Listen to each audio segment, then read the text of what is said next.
Sabi ko naman kay Nay, huwag nang balikan to mga papeles. Kulit! Nagkita pa tuloy tayo. Ate, bakit kayo aalis na hindi man lang kayo nagsasabi sa akin? Kasi ayaw ni Inay. Bakit nga? Kasi mas masaya kami nang wala ka. Nung umalis ka, naging okay na kami ni Inay, kaya ngayon lalayo na talaga kami. Kung ako sa'yo, bumalik ka na lang doon sa bahay ng mga Monteclaro. Masaya ka naman doon, di ba? At kami, masaya na rin kami.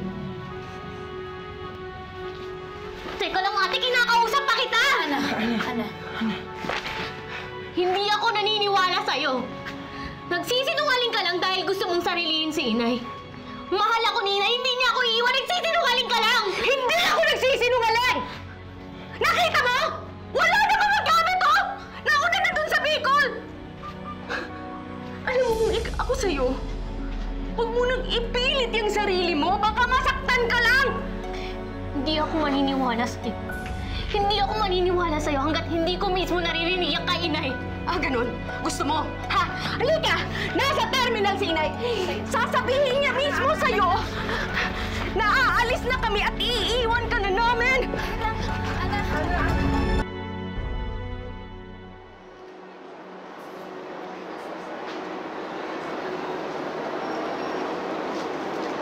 Nay!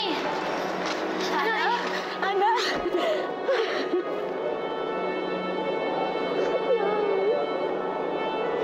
Anong ginagawa mo dito? Ha? Nay, pinuntahan ko kayo, Nay. Nay, pinuntahan ko po kayo. Nay, totoo po ba? Nay, aalis na daw kayo. Nay, iiwan niyo na ba ako? Nay! Nay, bakit? Bakit hindi mo lang kayo nagsasabi?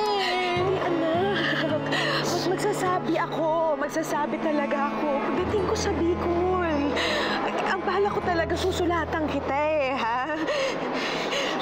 Hindi ko naman akalain malalaman niyo agad eh. Magpapaliwanag ako sa'yo. Nay, nandito na po ako. Nay, nandito na ako ngayon. Ngayon, sabihin niyo na po sa akin yung dahilan kung bakit kayo aalis, Nay. Ana, ito yung makakabuti para sa atin, ha? Intindihin mo ako. May mga nagmamahal ng iba sa'yo, maayos na buhay mo, di ba? Kami ni Becky, meron kaming magandang buhay din na nag-aabang sa Bicol. May trabaho kami doon kina Chang. Saka isa pa, kailangan kong ayusin yung sa amin ni Becky. Kailangan ko rin ayusin yung sa anak ko. Ano po, ano?